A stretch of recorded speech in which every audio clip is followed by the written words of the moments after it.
Okay, so now we're going to move on to step 5, which is the last step, which is called commit to yourself. Commit to yourself is all about finding your own flow. We all have different ways of doing things. And the way we do things differently are not better or worse. They're just some works for us, some others don't work for us. And so the commit to yourself is really about finding what is your natural flow of doing things. What is the way that you do things that really works for you, even if someone says it's the wrong strategy? As long as the strategy works for you and you're making progress towards your vision, towards achieving the goals that matter to you, that is all that matters. And that is the fifth step to live your life on purpose. Now you see that I just put commit to yourself as the last step of living your life on purpose. Because what I see very often is people start with a strategy and then they put a strategy in place and they don't get the result that they want. The reason is you can only put a strategy in place when you know who you are, when you know your identity. Because that strategy needs to be aligned to your identity. If it's someone else's strategy and it's not aligned with who you are, it's not going to work. It's not the strategy is not working, is bad, or is not very effective. That strategy probably works very well for the other person that suggested to you.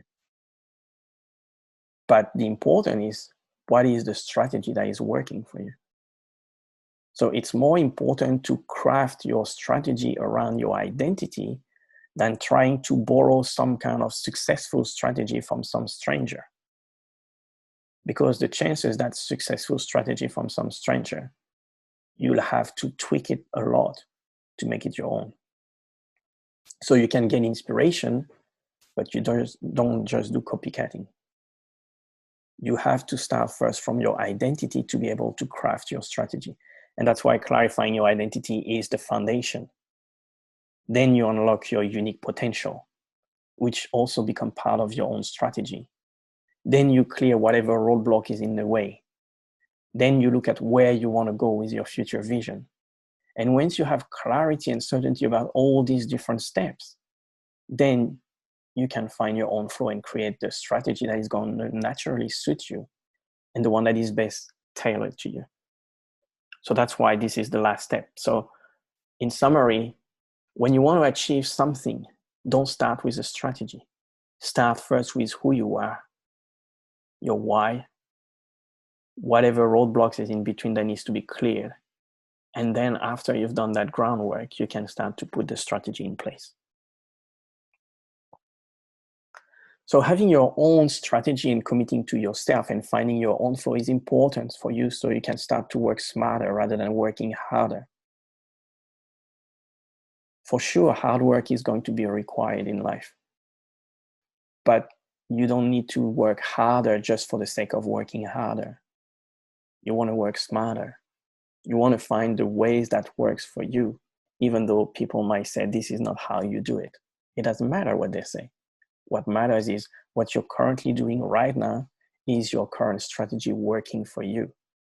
If it is, keep doing it. If it isn't, how can you tweak it and refine it for you to make it work for you? Finding your flow and committing to yourself is also about managing your most precious resources, as we talked about before, which is underlying your values, your time, your energy. These are the most crucial. You can't get back time. Time, once it's gone, it's gone. You cannot get it back. Energy, if you don't manage it wisely, you're going to drain it. And it's going to take a lot of effort and resources to bring it back your energy levels. But also your space.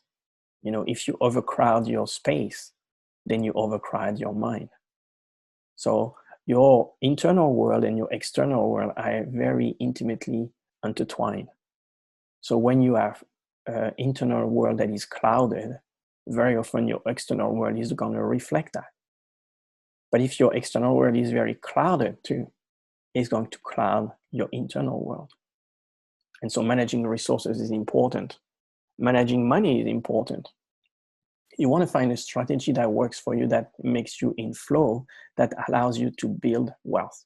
Financial wealth is in a way, or create cash flow. And so There's many different ways to create financial wealth and many different ways to create cash flow. One of my mentor, the founder of the Wealth Factory, says the most important when you want to create wealth and build wealth is to identify what is your DNA investor. There's many different strategies to be able to build wealth and build financial wealth. However, because we're all different and unique, there is one particular strategy that resonates most with us because it's most aligned with our values, because that's where we have the greatest knowledge and understanding, and also the greatest level of adaptability. So yes, there's many different ways to reach financial wealth at some point, but there will be one or two strategies that are particularly suited to, because this is more your flow. So don't try to copy everyone that is doing property or doing shares, or find the one that's really aligned with you. And what one of my mentors say is your investor DNA.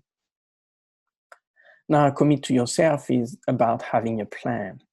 And we talked about that before, is having a plan that is broken down enough in small steps so you can actually start to execute the plan. The worst thing you can have is a plan and not doing anything about the plan, because it's not broken down into a manageable bite-sized step. Not having a plan is not having a result. If you don't have a plan, you won't get a result, because you don't know what to do, you don't know where you're going, and you don't know how you're going to do. So you just stay there and sit there and stay put. In a way, that is being robust. What I talked about in the first video is being stuck and being indifferent and being out of the game. So if you want to be in the game, you need to have a plan. You need to have a plan that is tailored to you and suited to you, that is going to allow you to get the result. And you need to have a plan that is going to be tailored to your values, align with your values, and also be broken down enough into small steps so you don't freak out and freeze. And part of the plan is also knowing where and when you need to get help. We are all here with different skills, different talents, different resources. And nothing really great gets achieved on their own. Everybody that's been successful, whatever success means to you or whatever you define success, it's always a teamwork. It's always a team effort. Finding the right person at the right time to be able to build the right collaboration. And so don't think that you have to do your plan on your own. Don't think that everything you need to do is based on who you are and you need to master everything and you need to do everything. And if you don't, you need to learn it and be a master of it. No. Part of the plan is knowing where and when to leverage other people's skills, leverage other assets. Sometimes it could be being able to delegate certain parts of the plan or automate certain parts of the plan. So that is also part of having a plan. What you're going to do about it, what's your strategy, what's your action steps and the sequence, what are the things that are really aligned with you and put you in a state of flow so you can go and carry on, but also knowing where are your limits, where are the things you need to delegate, where are the things you need to outsource or maybe automate. That is part of the plan. The only reason you want to build a plan is to succeed. And how you succeed is going to also depend on how adaptable you are with your plan. If your plan is too rigid, it's going to crumble. If you have a 10-year plan right now and it's fixed, I can tell you it's not going to work, because we don't even know what's going to happen next month or in 2 weeks' time. With so much volatility and uncertainty, the goal is not to have a fixed plan. The goal is to have what people would call in the business model to have an agile plan.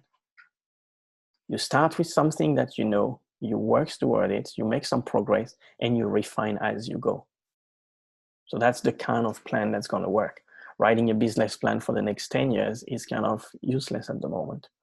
Write a business plan for the next month, next week, and work on smaller bite size, but still keeping the greater vision that you want to achieve. And so there's also a little exercise for you to do, a little snapshot to see where are you currently and how effective is your strategy or your plan. And this little assessment is in your manual on page 20. And so again, there's a few questions here. And it's for you to score yourself on a scale of 0 to 10.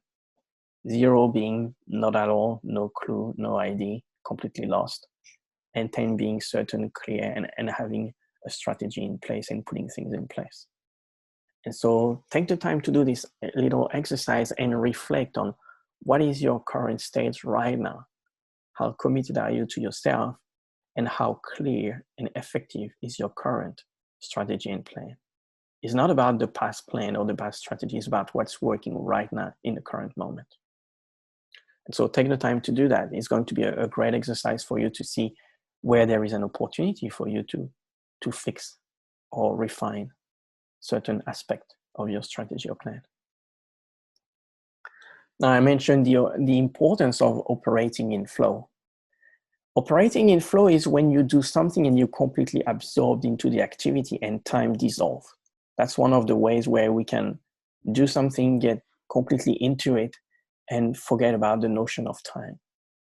That's when we leave what we call the chronological time. Chronological time disappears. And we enter a different time, which we call kairos in Greek, which is more about the synchronicity. Things happen synchronously. And operating in flow has to do with the alignment of whatever you want to create. Your plan, your strategy needs to be aligned with your values and your purpose. The purpose is the why, your values is the what. Operating in flow is all going to be about the how. It's about the specificity and whether the things are realistic. Your goals are your goals congruent and realistic and specific enough, so you are able to put in place a certain strategy. Do you have, as we mentioned before, we talked about briefly about unrealistic expectations. So are your expectations realistic in time frame, in the level of resources that you need, knowledge, skills, energy, people, network? Is this also congruent with who you are? Are you trying to achieve something that is really true and meaningful to you, or are you trying to achieve something because someone told you that this is what you should do? Congruency is really important. And it's also about having an optimal balance between difficulty and skills. If you only focus on the things that are easy, very fast, you will get bored. On the other hand, if you focus on the things that are very difficult, you burn out. And so it's important to find that optimal balance between difficulty and skill. You want to do something that is not too hard, but not too easy, but still gives you that ability to stretch yourself a little bit more. It's also about having your balance between challenge and support. Challenge and support can occur in terms of the specific activity that you're carrying out. But it's also, challenge and support is also about the network of people around you that are going to challenge you and support you. If everybody supports you, you're not going to grow because you're going to become complacent. But if everybody challenges you, you're not going to be willing to go out and try something new for the fear of being judged or being criticized. And so it's important to operate in flow is to have an optimal balance between the difficulty and the skills you currently possess, but also an optimal balance between the people around you that are in your environment that are going to challenge you and support you. So in a way, simply, it's about avoiding the extreme and looking for the middle path. Now, when you operate out of flow, it feels like you're pushing a big boulder. It feels really hard. And so one way to determine whether you're operating in flow or not is to pay attention to the level of your energy. If you're doing something currently and you're feeling completely drained out of it, something is not quite right. So here's a feedback for you to pay attention. Okay, I'm doing this particular activity, takes me an hour, and at the end of an hour, I'm drained, completely drained. By definition, you have more than an hour of energy stored because you function every day, 12 to 16 hours a day awake. So if just 1 hour of your time is completely draining you, it's because you're out of flow. And so you can ask yourself several questions. Is the activity I'm doing really aligned with my values or not? If it's not, then here's an explanation why you can be drained. Second, is the activity I'm doing too complex and I have not broken down that activity into smaller, chunkable bite size that allows me to recover during the different intervals of the activities I'm doing? The other possibility is there any emotional roadblock? Because any emotional roadblock will also block you from the flow. Are you judging yourself about how you should do that activity? Or are you judging yourself about the way you're doing it, criticizing yourself, self-sabotaging? And so these are some feedbacks to you to tell you that the way you're currently doing things is not working for you. And so you have two options: keep doing it and drain more energy, and ultimately at some point resent whatever that activity is, or choose to pivot and say, okay, is there a better way for me to do that? Or the third option is this something that I really should be doing? Or should I be better to automate it, delegate it, or outsource it if it still needs to get done? So really important of self-awareness is really key to determine whether you are in flow or out of flow. And the quickest way to determine that is to look at your energy levels. Your energy level and your mental space. If your mind is cloudy, that means you're not in flow. When you're in flow, you're clear, focused, precise, you have a lot of energy, and you dissolve time. You get completely absorbed into the activity you're doing. Now, also procrastination sometimes in the science is just a symptoms that you're not out of flow, you're out of flow. So keep in mind that flow is when you're moving towards and making progress. And anything that is going to be in the way of you making progress or stopping you from making progress is just a feedback. It's not good, it's not bad, it's just a feedback. And there's a message for you if you pay attention to that. There's a message for you to refine your course. There's a message for you to refine your goal. There's a message for you to refine your actions and how you do things.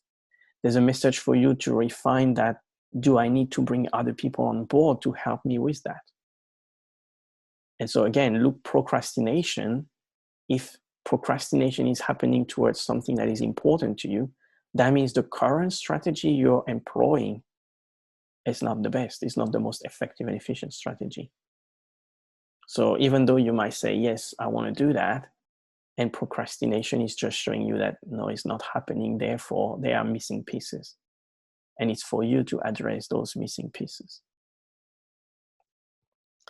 So one thing I've developed over the years, for myself first, because it's easy to get distracted with so many things to do, and then write a to-do list that is like 20 or 50 things to do, and then you end up at the end of the day and you haven't done anything and you feel pretty bad about yourself.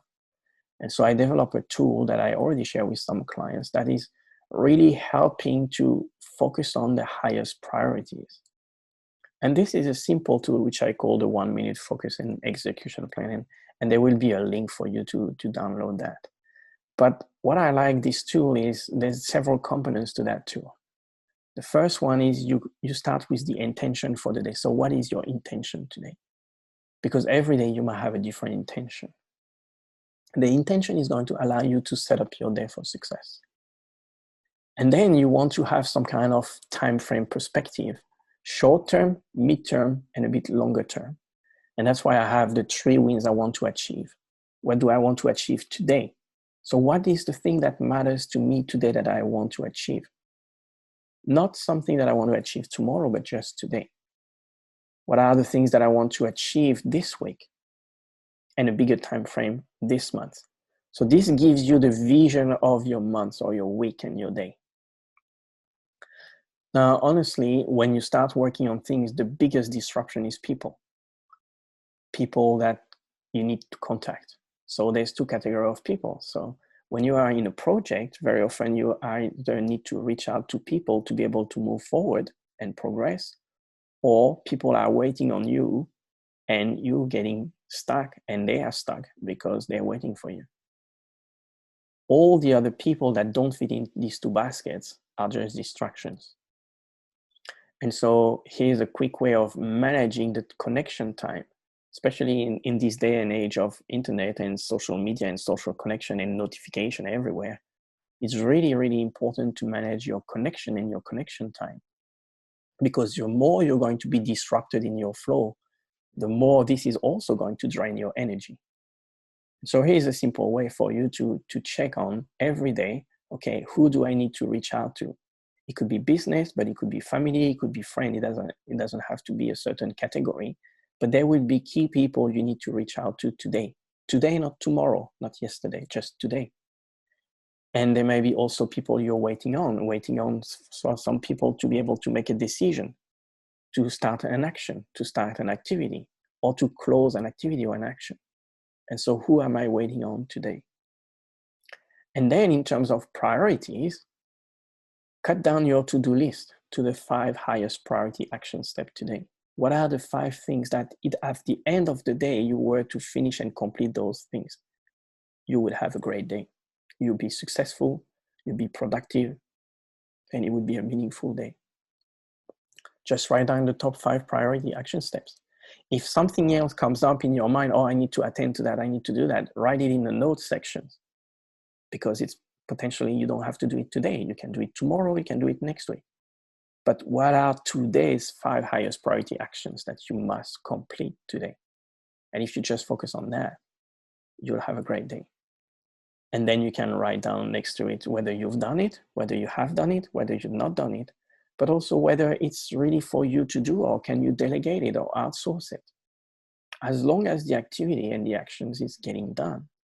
Sometimes it's better getting something done by someone else because they are way more effective and efficient at doing it than we are. But sometimes we think that we can do everything with Superman, with Superwoman, we can handle everything, but the truth is not. We can only handle what is highest in our priorities and our values. All the rest, basically, we suck at it. And so be okay that delegate that activity that is low in your values, low in your priority, delegate to someone and that really is looking forward to do it because they love it. And that's also a very good way of regaining your flow.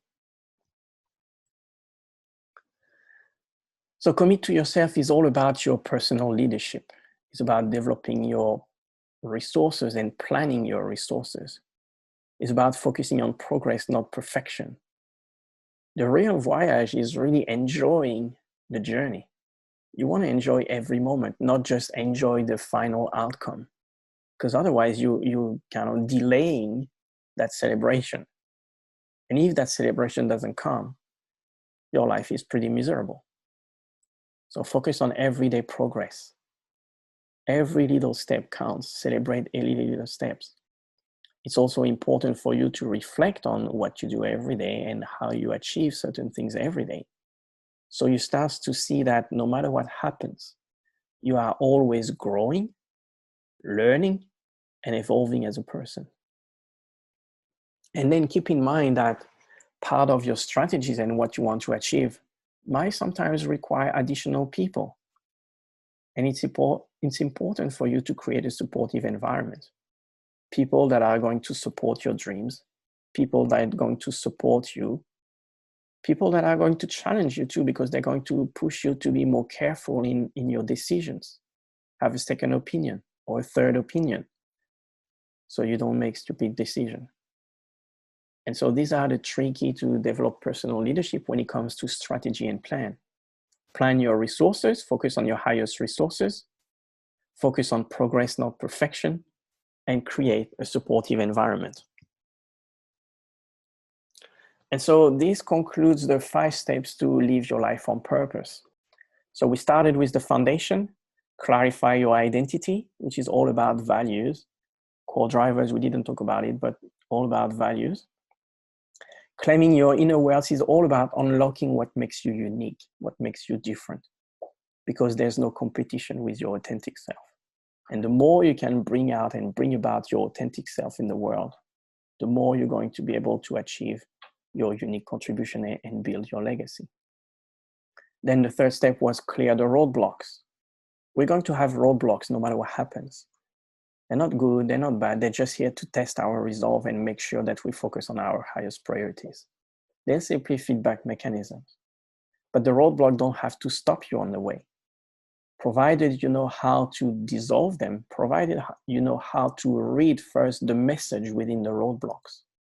Then you learn some simple tips and simple tools to dissolve the roadblocks and harness the learning and the message from the roadblocks. You're going to be able to get the most out of those roadblocks. So don't avoid, don't fear roadblocks, don't try to deny them, embrace them, and look, what is the message in there for me? And how can I go past through this roadblock, and what I'm going to learn from this roadblock, and how this is going to serve me in the future. The 4 steps here was create your future vision. This is about your direction. If you don't have a strong why, chances you won't do anything. You'll just stay put. And then you'll blame others in society because you're not getting anywhere. And so take ownership, find out what's your why, and take the time to create and craft your future vision. And the final step is, no matter how far you go into a detailed plan, no matter how clear you are in your mind, if you don't take action, nothing's going to happen. The law of attraction, there's a piece missing to the law of attraction. Action. Most people think they just can think. No, you have to do something. You exist in this physical world. If it was just about thinking and meditating and putting intention out there, what would be the point to be in the physical reality? And so because we are all here in this physical reality, that means taking action and doing something about it is part of that.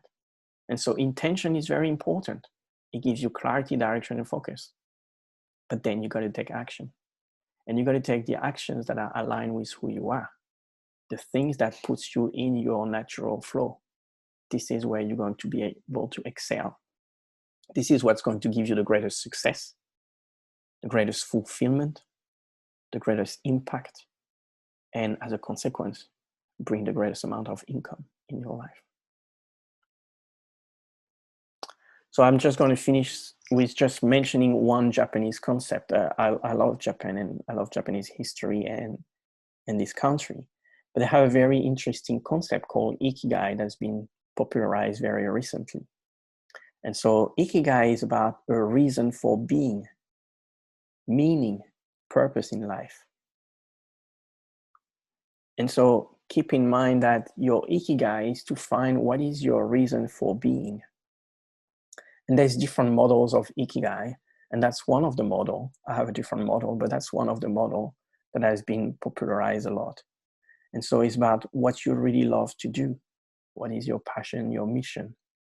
What you're good at. What you're good at is all about your inner wealth. What the world needs, this is all about the vision, the purpose, and the contribution. And what you can be paid for, this is also about your inner wealth, your unique skills, your unique abilities, your unique knowledge. And what you really love is about your values. And so when you combine all the different steps we went through, this is what gives you the access to finding your reason for being and your ikigai. So to conclude, self-awareness, resilience, and personal leadership are crucial for living on purpose. They're crucial to help you tap into your unique potential, because your potential is unique. And the world is waiting for you to reveal and express that potential. And in these days and age, at the moment, it's also crucial to rise and thrive in uncertain times. When there's a lot of uncertainty on the outside, it's more important than ever to find certainty on the inside. And so I like to conclude with this quote from Nassim Nicholas Taleb, which is a statistician, let's say. It's an interesting character. And I like this quote because I'm not here to have a happy life. I'm here to have dimension with variation. So what it means is I'm here for a reason. I'm here for a greater vision, for a purpose. I have a mission to be on this planet. But I also give myself permission to explore different ways of going about that vision, going about that mission. And so I'm here to have a dimension with variations along the way. So be flexible, be adaptable. Don't stay stuck in a certain mindset. Don't become rigid. And so if I summarize the whole thing about living your life on purpose, the 5 steps we went through is also how to rise and thrive in uncertain time. And you can do that by creating value, being adaptable, connecting with the people around you, and creating cash flow. So now that we delivered the content part and talked briefly about the exercise, so the next step for you is to do the exercise on your own time. Some of you might already have done exercise if you downloaded the manual already and went through all the questions. No one's going to do it for you. So it's your responsibility. It's a choice. You know, change is inevitable, but progress is optional.